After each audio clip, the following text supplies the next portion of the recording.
What's going on, Canes family? Welcome back to another edition of Hurricanes Unfiltered, powered by Come On Now, the podcast. I'm your host, Rudy Rodriguez Showmat. In case you don't notice, I'm wearing my Hurricanes t-shirt along with my Combat Corner hat. I got a Combat Corner live tonight for BKFC Knucklemania, so jump on board 7 p.m.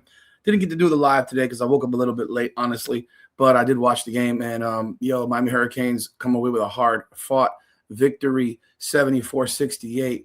Up in Chestnut Hill, Massachusetts over Boston College. This was a game that was not easy, a game that took a lot of grit and determination to pull off because Miami just didn't look very good today for the most part. But a win is a win is a win is a win. And let's talk about it real quick. Shout out to the sponsor of our show, Natalie Lopez, attorney at law. When life hits hard, the law firm Natalie Lopez hits back harder. Practicing the areas of criminal defense and family law. She can be reached at 954-888-8833. That's 954-888-8833. Let's talk about this game right here because it was not an easy matchup for the Miami Hurricanes. Struggled for a good part of it. Cannot make free throws. If the Miami Hurricanes want to go anywhere, they've got to make some free throws. Their free throw shooting is borderline atrocious. Today they were 13-25 from the free throw line, and every time they had a chance to put this game away, they missed free throws. They out-rebounded Boston College by 11. But they turned the ball over like crazy. Had 13 turnovers, almost double what Boston College had at 7. At one point, it was 10-3 in turnovers, 44-30 in points in the paint. I mean, you would think that they were going to run off the floor with this game, but they could not make free throws. They shot 52% from the field. Boston College shot 40%. Now, Miami's three-point shooting from the perimeter is not very good. They were 5 of 15, while Boston College hit 9 threes. But again, this comes down to execution and making free throws. At one point, Boston College had marched back from 10 points down in the second half and taken a 1-point lead. But got to give credit where it's due to our boy Tre Washington. That kid came up with some big plays. He was not so effective in the first half, but, man, in the second half, the last 6 minutes of the game, Tre Washington completely took the game over. He had 9 of his 12 points in the final 6 minutes of the second half. After Boston College took the lead, the man just stepped up big time. Miami led, actually, I'm just trying to pull it up because they've changed the play-by-play of this. Miami led 50-40 with 12 minutes to go. Let's see if the lead was anything. I don't know why they do this to this site now. They want to make this so detailed. It was 50-40 with 12 minutes to go, and Boston College takes the lead here at 58-57. On a bucket by Donald Hand with 5:31 left, and Shelton Henderson comes back with a bucket to make it 59-58. Tre Donaldson hits a driving layup to make it 61-58. Before that, let me bring it back a minute. Before that, it's 57-54 Miami. Donald Hand hits a three-pointer to tie the game at 50. Where was it here? I'm sorry. I don't like the way they've done this to this thing. That was later on. So right here. So Donaldson hits a driving layup to make it 61-58. Miami. Immediately after, Boston College hits a three-pointer from Bowden Kapke to tie it up, and Tre Donaldson comes right back down the floor and hits a big three to give Miami a 3-point lead. Boston College cuts it back down to 1. Shelton Henderson hits a driving layup. And then we start missing we miss free throws. Henderson misses a free throw. Donaldson gets a steal. Dante Allen gets a dunk to make it 68-65. Donaldson hits a couple of free throws to make it 70-63. And that pretty much sealed the game. I mean, they got it down to 70-66. Donaldson hits a perfect alley-oop to Ernest Uday for a 6-point lead.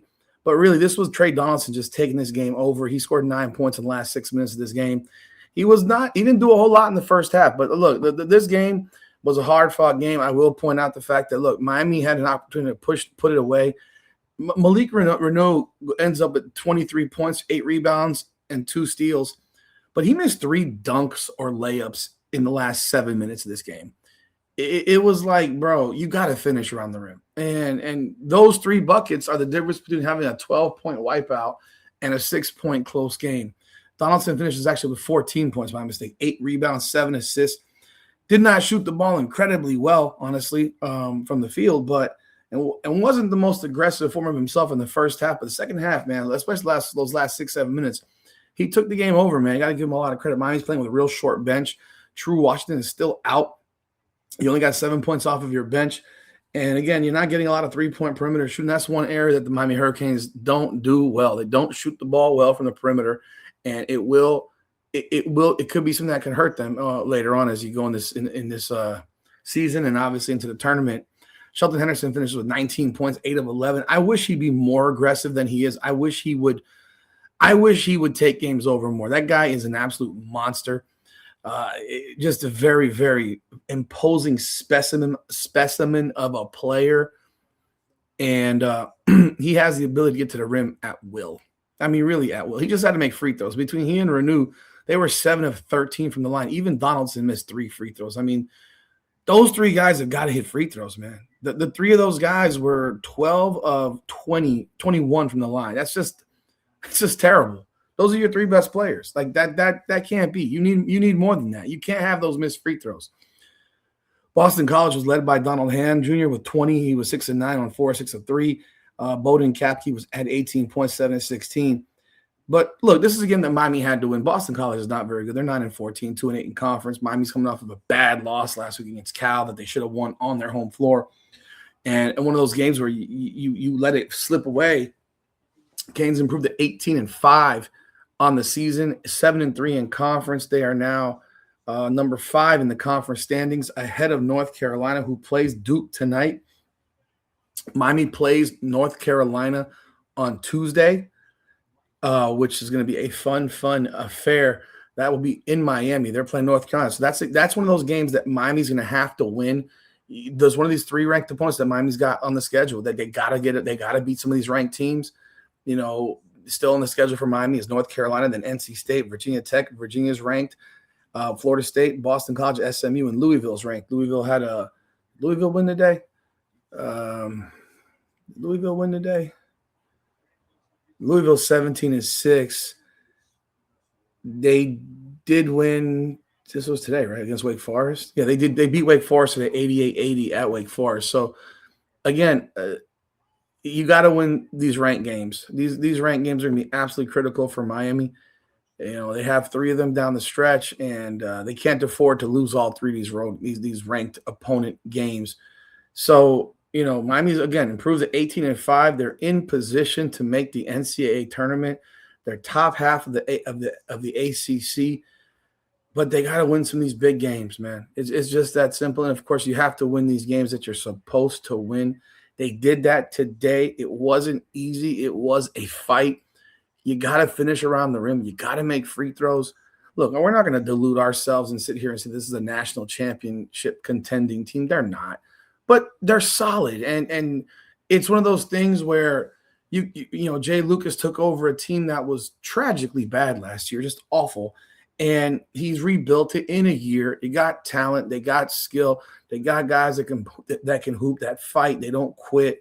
That's the one thing about this team that I like a lot. They do not quit. Every game is a fight, you know.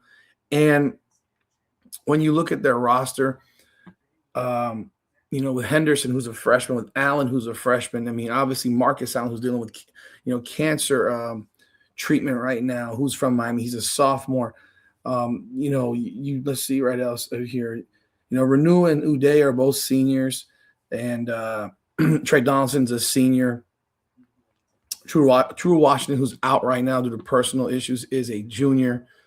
Miami's going to have a big recruiting class next year. You know, Miami has Caleb Gaskins committed out of Christopher Columbus High School. He's a 5-star power forward. He is committed out of Columbus to Miami, and I'm sure there'll be some transfers that come in. I don't know if they're going to get anybody else from this freshman class, but you know they'll have some transfers coming in. So it's going to be definitely something to watch out for. Miami has, you know, Jay Lucas has changed the program in a year, obviously, and he's going to be doing the work, man. So kudos to the Hurricanes for pulling this game out tonight. They needed this game. They could not afford to lose this game. If they had lost this game, you could have kissed the tournament goodbye. Like, you can't lose to a 9. You can't have a second quad 4 loss. Like, it's unacceptable. I don't care if it's a conference opponent. I don't care about that. You can't have 2 quad 4 losses. And I don't know if they're quad 4 teams, but their records are quad 4 levels. So I presume they're quad 4. But that's all I got for this one, man. Be sure to jump on board tonight. If you're interested in combat sports, we'll be live at 7 o'clock for BKFC Knucklemania 6. That's all for now. Be sure to follow us on our Instagram, Hurricanes Unfiltered. We appreciate y'all continued support of the channel. Until next time, this is Hurricanes Unfiltered, powered by Come On Now, the podcast. Come on now.